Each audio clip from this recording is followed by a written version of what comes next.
guys, pada video kali ini kami akan menjelaskan mengenai 4 hal yang terkait manajemen transisi dan manajemen perubahan. Sebelum itu, izinkan kami untuk memperkenalkan anggota. Yang pertama ada Ahmad Hidayatullah dan Aulia Yahya yang akan menjelaskan mengenai paradigma dalam mengelola transisi. Kemudian ada Luki Darmawan yang akan menjelaskan mengenai paradigma dalam merubah pola pikir. Kemudian selanjutnya ada Rinda Ayu Anggraeni dan Kusuma Ning Ayu Indriani yang akan menjelaskan tentang roadmap manajemen perubahan dan transisi. Dan anggota kami yang terakhir ada Andika Alif Kurniawan yang akan menjelaskan mengenai sekilas manajemen perubahan yang efektif.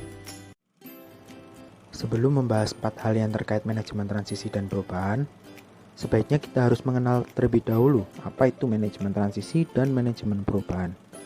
Berdasarkan Wikipedia, manajemen transisi sendiri merupakan pendekatan tata kelola yang bertujuan untuk memfasilitasi dan mempercepat transisi keberlanjutan melalui proses partisipatif untuk melihat, belajar, dan bereksperimen.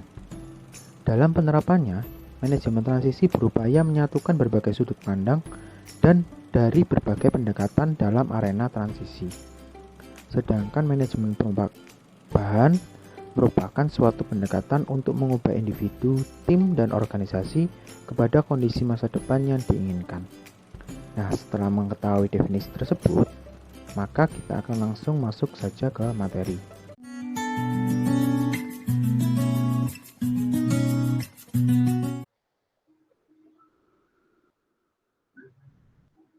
Halo, nama saya Aulia Yahya. Di sini saya akan menjelaskan mengenai paradigma dalam mengelola transisi. Menurut John Maynard Keynes, hal yang paling sulit bukanlah mengajak orang untuk dapat menerima ide-ide baru, namun mengajak orang untuk meninggalkan kebiasaan hidup dengan cara-cara lama. Jika dilihat pada zaman sekarang, kata-kata tersebut sangat relevan, bukan? Di zaman sekarang, orang-orang lebih menikmati cara lama dan lebih nyaman pada zona aman mereka daripada mencoba hidup dengan ide-ide baru dan terlepas dari zona aman tersebut. Pada dunia bisnis sendiri, hal itu menjadi faktor risiko bagi perusahaan maupun organisasi. Pada dunia bisnis, untuk menghadapi perubahan lingkungan yang sangat cepat, perusahaan didorong untuk melakukan perubahan agar dapat berkembang dan bertahan lama dalam persaingan bisnis yang kompetitif. Dorongan untuk melakukan perubahan tersebut dapat berasal dari dalam organisasi itu sendiri maupun dari luar organisasi. Oleh sebab itu, kita harus memahami pentingnya paradigma dalam mengelola transisi. Tanpa banyak basa-basi, mari kita langsung ke pembahasan. Apa sih paradigma dalam mengelola transisi itu? Paradigma dalam mengelola transisi merupakan manajemen profesional dengan gaya baru yang berbasis perubahan, berwawasan lingkungan, bernuansa kewirausahaan, yang berorientasi pada efektivitas pencapaian sasaran dan efisiensi penggunaan sumber daya untuk mencapai tujuan. Pada dasarnya, terdapat 3 jenis perubahan yaitu silikal, struktural, dan transformasional. Dapat dilihat pada gambar, perubahan silikal sendiri itu mengikuti pola dalam frekuensinya, kembali secara reguler pada tahap sebelumnya.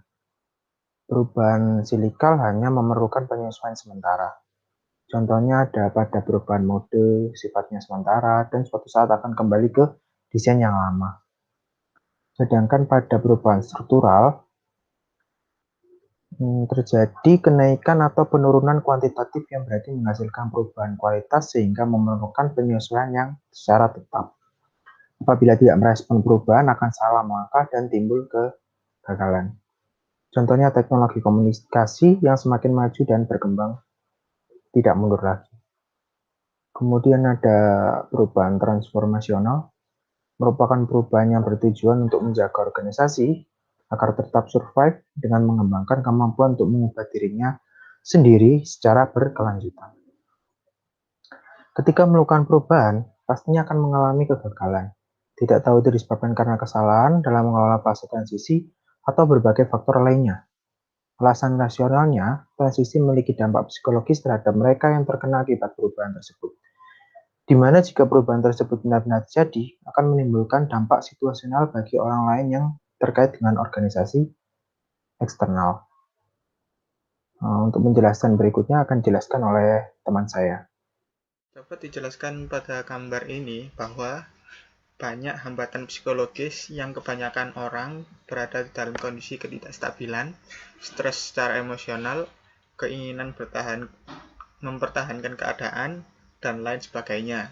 Sehingga perlu adanya kontrol untuk mencapai keadaan masa depan. Kontrol apa yang digunakan?